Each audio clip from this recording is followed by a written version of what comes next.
Good morning, everyone. Well, it's morning here, but it is Friday, and that means it's podcast day. So I just want to welcome you to the Citizens Advisory Podcast presented by the Citizens Advisory of Pennsylvania. I am Jess Stahlnecker, Executive Director, and today I am joined by a very special guest. You may know him, you may have seen him, you may have listened to his videos, but Simon Campbell is here with us today. Thank you so much, Simon, for being here. I want to give you a proper introduction. So, for those of you who do not know or aren't familiar, Simon is a First Amendment activist, and he's a naturalized United States citizen, but he's originally from England, lives in Bucks County currently. And in 2021, Simon ended up on the national news after a public comment he made at the Pennsbury School District, and it went viral. So he later sued the school district for censorship, won a $300,000 settlement, but his reward for prevailing in the lawsuit was a check for $17.91 in honor of the year the Bill of Rights was enacted. Simon, this is a perfect follow-up from last week's episode where we kind of broke down 903 policies. So I'm so happy to have you here kind of telling your story about how that all went down at Pennsbury. Well, thanks very much for having me, first of all. So it's a hello to everyone watching. And yeah, I always like to make the joke that, I come to America from England and then I have to sue American tyrants for violating the First Amendment rights of a British citizen. It's just not acceptable, okay? So, and, $17.91 I got for my trouble in the lawsuit. And like you said, in honor of the year, the Bill of Rights. The lawyers get all the money. Isn't it great that, we put our names on court dockets and have to testify in federal court, and they send you a check, but it's fine. I do it for the cause.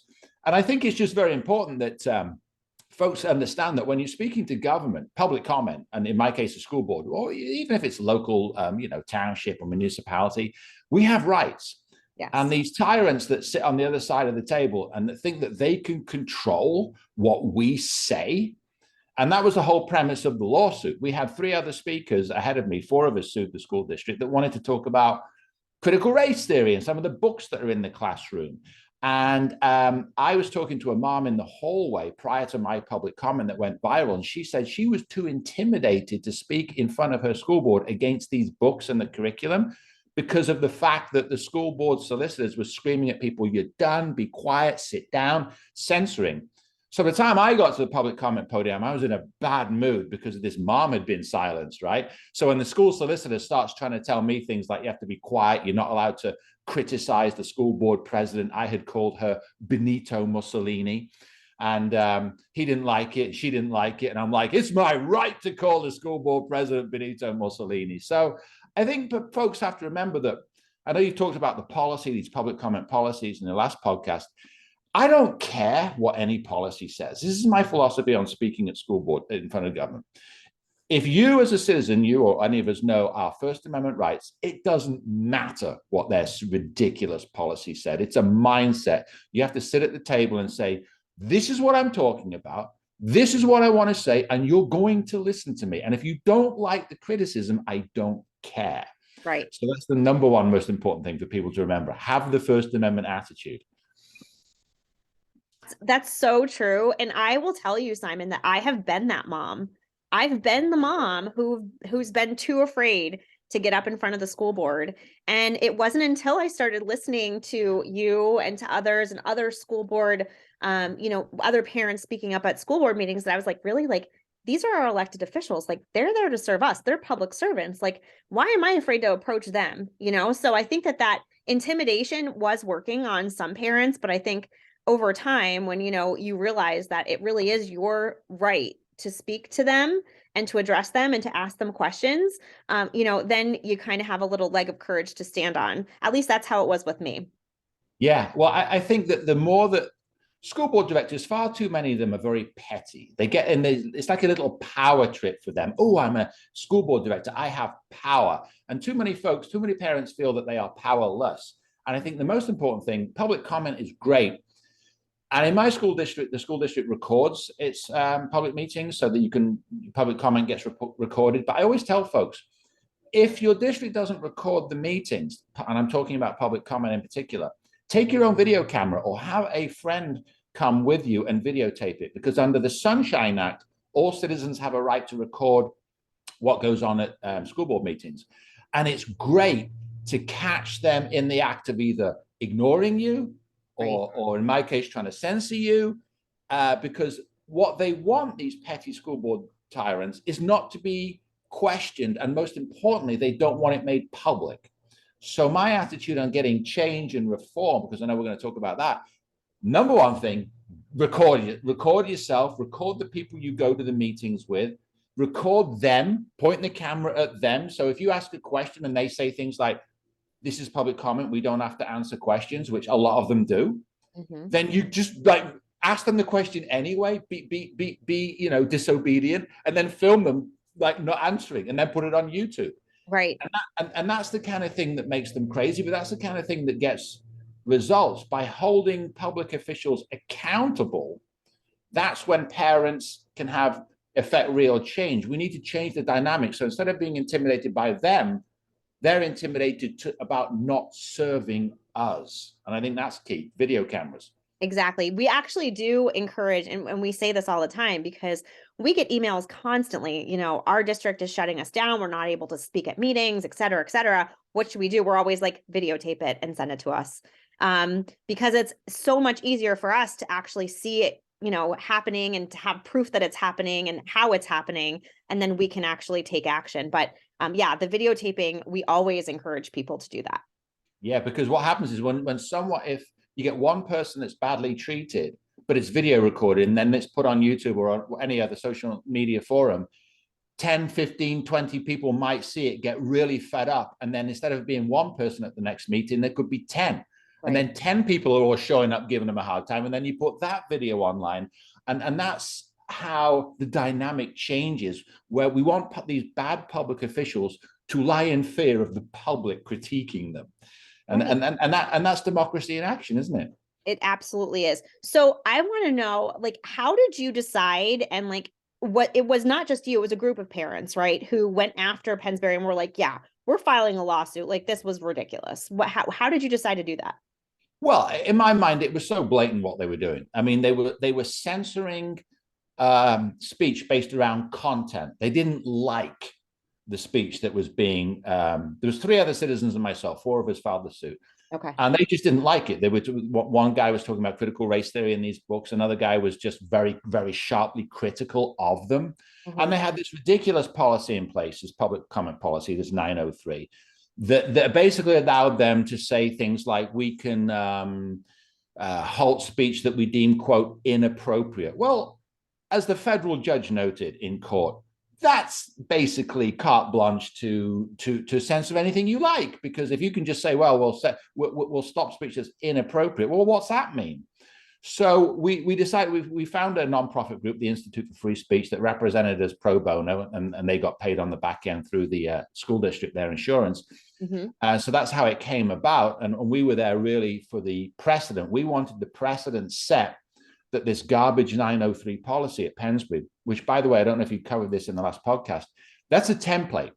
People don't realize that the Pennsylvania School Boards Association writes these policy templates, and it's not just 903, the public comment policy. They do it across the board. Yes. You go to any school district in Pennsylvania and you look up policies, they've all got the same numbers. They've all got, if not identical, very, very similar language, because all these dopey school districts, 500 school districts, they buy these templates off PSBA because they're lazy, and they don't. And then they basically implement them. Maybe there's a couple of minor tweaks. And so what we have in terms of public policy, it's not even being set by our elected officials. It's being set by a private corporation, PSBA. And then these school board directors just rubber stamp it. And so we wanted to destroy the 903 public comment template, such that any other school district, not just Pennsbury where we won. I mean, you look at Pennsbury's 903 today, it's good because there was a judge issued an injunction order against them. So they had to completely rewrite it in order to settle the case. Otherwise, we were going to take them to trial. I wanted a jury trial on them. I wanted those 9 school board directors to face a jury for what they did. They settled it. And so now, unfortunately, this is how bad it is. You would think PSBA would send out a statewide alert, right? Saying, oh, 903 got shredded in court at Pennsbury. You all need to change it so you don't get sued. No, nothing. Yeah. No, it's like 18 months later, not one word from PSBA in terms of a statewide alert. School districts still have it. I get calls all the time from people saying, oh, I went to my school board meeting and I was silent so they wouldn't let me say this because they've got a board policy. And I'm like, that policy was destroyed in court. Right. And so folks need to understand PSBA. Yes, it's crazy because even my school board where I live still like they don't really follow it. They don't really like they're not tyrant-ish in terms of like following by the letter, but they still want you to fill out a sheet with your name and your address and what you're going to speak on. So that's compelled speech, which we know, but no one does it and they don't really make a fuss, but it's still there. And I'm like, it's so funny to me that these school boards are still just towing the line. And then we also realized that when the school boards are rewriting their policies, just adopting PSBA new ones, right? That they're starting to put public comment at meetings in the 000 section now. So I'm wondering if they're trying to skirt away from that 903 because it was destroyed in your court case. And put it into a different policy number. So I just think that you're right. I mean, all of these school board members, half of them don't even know. They get there, the policies are already written, right? And they're already adopted. They probably don't even know where they come from. Well, that's interesting. I did serve over 10 years ago as a school board director at Pennsbury. And one time I was talking to the superintendent and I said, I'd like to come out. I've got some ideas for a new policy. Yeah. And he looked at me like I was from Mars. He's like, oh, no. That's not how we do things. No, there's a whole process for policy. And of course, what he was talking about was it all comes from PSBA. It goes to the administrators. The administrators call each other in different school districts. They all rubber stamp it, and then they give it to the school board and say, please approve that. Right. So the idea of an elected official coming in and wanting to have a public policy debate about what our policy should be, you would think I was coming up with an idea from Mars. Like he just didn't get it. Right. And so that's the frightening thing about public education is we elect elected officials and we think, well, they debate and decide policy. No. And so people need, this is why I always encourage people to make changes on school boards, get elected, fire PSBA. The first thing that every reform school board should do is terminate the relationship. They're a complete waste of money. They're in it for themselves. They're making millions of dollars from all of this all over Pennsylvania. Right. And that would be the number one reform. And even good school boards, they renew their membership. And I'm like, what are you doing? What, like fire them? Yeah, it's like, they all kind of are in like, it's almost like they don't want to break away from the norm, right? They're all afraid to break away from the norm. But like, what's cute? How we've always done it, Right. Yes. Oh my, I hate that expression, the dumbest expression ever.